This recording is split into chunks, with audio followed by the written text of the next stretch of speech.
안녕하세요. 닥터가이드입니다. 오늘은 3인 3색, 솔직히 말하면 저는 아니고요. 폴리머 특집, 폴리머란 무엇인가, 그거에 관해서 폴리머의 전문가이신 최우성 원장님과 정재현 원장님한테 질문을 들어보는 시간을 갖도록 하겠습니다. 제가 아는 폴리머는 스컬트라, 엘란세, 얼굴에 주사하면 알아서 콜라겐이 차는 정도로만 알고 있는데, 폴리머는 대체 저희가 알고 있는 제품 뭐가 있을까요? 최우성 원장님. 요새 좀 많아졌어요. 그러니까 폴리머는 아직도 좀 생소하다고 생각하시는 원장님들이 계시겠지만 우리가 많이 쓰고 있는데요. 엘란세 있고, 그 다음에 스컬트라 있고, 최근에 나온 주베룩 리니스나 또는 에트레벨, 또 울트라콜이라는 제품이 또 최근에 나왔습니다. 그 사이에 빠진 게 이제 에스테필이라는 게 또 있죠. 정재현 원장님도 폴리머 많이 쓰시죠? 폴리머를 선택을 할 때는 이제 고분자 합성물을 우리가 에스테틱 디비전에서 쓸 때는 이거를 볼륨 익스펜션용으로 쓸 것인가, 아니면 피부를 좋아지게 하는 어떤 리주비네이션용으로만 쓸 것인가, 그 두 개를 먼저 구분해야 될 것 같아요. 폴리머 PLLA 있고 또 뭐 있죠? 크게 세 가지를 봐야 돼요. 네. PLA 계통에 PLLA가 있고 PDLLA가 있습니다. 네. 그 다음에 PCL이 있고요. 네. 그 다음에 PDO가 있죠. 우리가 흔히 이제 실로 많이 PDO 알려진 실. 그게 이제 인젝터블로 나왔죠. 그러면 폴리머는 몸에 들어가면 어떤 반응이 일어나나요? 폴리머는 몸에 들어가면은 결국 포린 바디 리액션에 의해 가지고 콜라겐을 생성한다는 개념인데, 가장 키 역할을 하는 것은 이제 마크로파지거든요. 마크로파지가 안티젠을 인식을 해가지고 안티젠 프레젠테이션에 의해 가지고 여러 가지 염증 세포들 이렇게 끌어모으게 되고 콜라겐을 생성을 하는데, 논문을 보면은 이제 보통 일주일 전부터 세포들이 많이 모이기 시작을 해요. 그래가지고 이제 피부에 가깝게 넣었을 때 어떤 반응이 일어나냐면은 일주일 정도 되면은 약간 반응이 민감하신 분들은 피부에 올라오는 경우가 있어요. 그때 한번 좀 확 올라왔다가 가라앉고, 그 다음부터는 안정적으로 천천히 콜라겐을 생성을 하기 시작을 하거든요. 보통 볼륨 익스펜션용으로 할 때는 2-3개월 정도 기다려 본다고 하고, 스킨 리주비네이션으로 하는 경우에는 한 일주일 전부터 반응이 일어나니까 한 달 정도 되면은 피부가 좀 더 좋아지는 그런 개념을 볼 수가 있어요.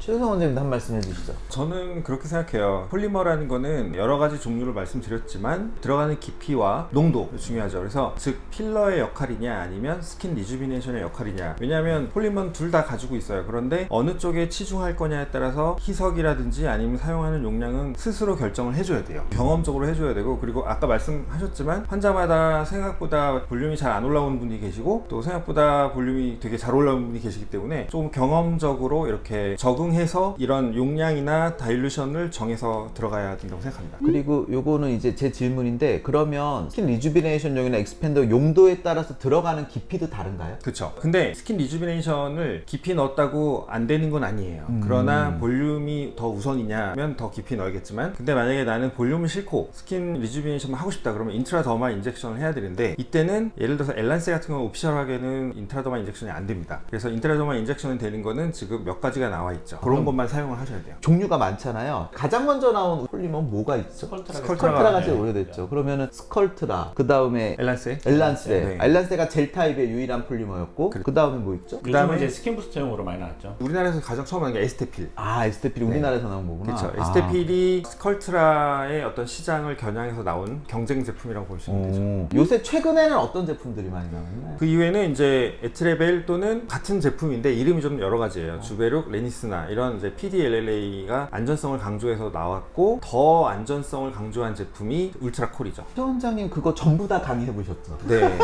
제가 개인적으로 폴리머를 좋아해서. 폴리머의 마스터시군요. 근데 그런 것 같아요. 폴리머는 안 해본 사람은 한 번도 안 하지만 또 한 번 맛을 들이면 굉장히 매력이 있어요. 왜냐하면 정 원장님도 아실 거예요. 사실 HA 필러 같은 경우는 그냥 봉투 뜯어서 그대로 넣잖아요. 이런 테크닉적인 부분으로밖에 차별이 안 되지만, 폴리머는 그거를 약간 요리사의 느낌으로 만들어서 함량을 어떻게 할 거냐, 그리고 어디다 넣을 거냐, 테크닉뿐만 아니라 제품을 만들어가는 과정에서 선택권이 많고 그런 경우의 수가 많기 때문에 경험이 많은 분들이 유리하고, 그렇기 때문에 저는 개인적으로 되게 매력적으로 생각하죠. 정 원장님은 폴리머 최근에 뭐 많이 쓰세요? 엘란세나 스컬트는 굉장히 많이 썼고요. 최근에는 이제 PCL 계통에서 스킨 리주비네이션을 좀 많이 트라이 하고 있거든요. 폴리머를 쓰실 때는 고려해야 될 상황이, 첫 번째 성분에 따른 차이는 이제 유지 기간에 따른 차이라 보시면 돼요. 텐션에서 분해되는 시간이 다르기 때문에. 두 번째는 모양, 라운드 쉐입이냐 아니면 어떤 스피클 타입이냐. 봤을 때 성분이 똑같다 하더라도 동그란 거랑 불규칙한 게 더 반응이 더 크게 일어나죠. 콜라겐이 생성이 많이 되고, 어떻게 잘못되면 그것 자체가 볼륨이 많이 생기거나 그랜듈로마가 생길 수 있기 때문에 그건 이제 조심하셔야 되는 거고, 그 다음에 사이즈가 이제 마크로파지보다 작다, 뭐 11 마이크로미터보다 작다라고 하면은 마크로파지가 인걸프해가지고를 잡아먹기 때문에 반응이 길게 일어나는 게 아니라 되게 좀 짧게 일어나고, 이게 어느 정도 이제 크다 50에서 한 200 마이크로미터 사이즈 정도 된다라고 하면은 마크로파지가 여러 개가 붙어가지고 이제 자이언트 셀을 형성하기 때문에 볼륨 익스텐션으로 좋아요. 그래가지고 이런 것들 같은 경우는 피부에 얇은 층에 많이 넣는 건 안 되고, 이런 것들은 깊이 넣어가지고 볼륨을 형성하는 데 도움이 되기 때문에 이 세 가지를 고려하시는 게 좋을 것 같아요. 굉장히 방대한 내용이거든요. 일단은 오늘은 총론이고, 여러분들이 많이 봐주시면 이제 강론도 저희가 세세하게 하나씩 올려드릴게요. 그럼 아주 심플하게 초보자 입장에서 정리하자고 하면, 폴리머는 볼륨 익스펜더용과 다음 스킨 리주비네이션용 두 가지가 있고, 필러와 다르게 배합이나 어디 부분에 어떻게 넣어야 되고 희석 용량이나 이런 게 각자의 경험에 따라서 굉장히 다른 결과를 가져올 수 있다. 일단 이렇게까지 총론이 끝났고요. 더 흥미 있으시면 좋아요 많이 눌러주시면. 한 가지만 더 네, 말씀드릴까요? 말씀하시죠. 총론을 마무리하기 전에 꼭 드리고 싶은 얘기는, 네. 이러한 폴리머, 그러니까 신테틱 폴리머, 더 정확히 말하면 바이오디그레더블 신테틱 폴리머, 그러니까 플라스틱이 아니죠. 플라스틱은 보통 분해가 안 되는데 이거는 생분해성 고분자 합성물이라고 해야 되는데, 얘네들은 필러와는 좀 구분이 돼야 됩니다. 특히 HA 필러, HA 필러가 나쁘다는 게 아니라 카테고리가 다르다는 거죠. 그래서 얘는 조금 더 바이오 스티뮬레이팅 액션이 강조되는 제품이라, 콜라겐, 우리가 사실 요새 콜라겐 되게 좋아하잖아요. 그래서 콜라겐과 굉장히 밀접한 관련된 제품이다라는 기본적인 인식을 가지고 그렇게 입문을 하셨으면 하는 바람입니다. 저도 한마디, 우리가 다른 시술과는 분명히 구분되는 시술이에요. 그래듈레이션이 되거나 오버코렉션이 되거나 이럴 가능성이 있긴 한데, 그런 부작용이 있다는 것 자체는 컨트롤만 잘 한다고 하면은 더 큰 효과를 볼 수 있는 거기 때문에, 획일적인 시술이라기보다는 원장님들이 어떤 조절할 수가 있고, 그로 인해서 이게 숙달만 된다면 다른 병원과 다른 좋은 결과를 얻을 수 있기 때문에 한 번쯤 꼭 발을 담그면은 좋을 만한 성분이라고 봅니다. 네, 역시 폴리머의 대가분들이라서 들으니까 저도 써보고 싶어지네요. 써보고 나서 나중에 말씀드리도록 하겠습니다. 자, 이렇게 해서 오늘 닥터 가이드 폴리머에 관한 기본적인 총론 말씀드렸고요. 다음에 더 좋은 정보로 찾아뵙겠습니다. 감사합니다. 감사합니다.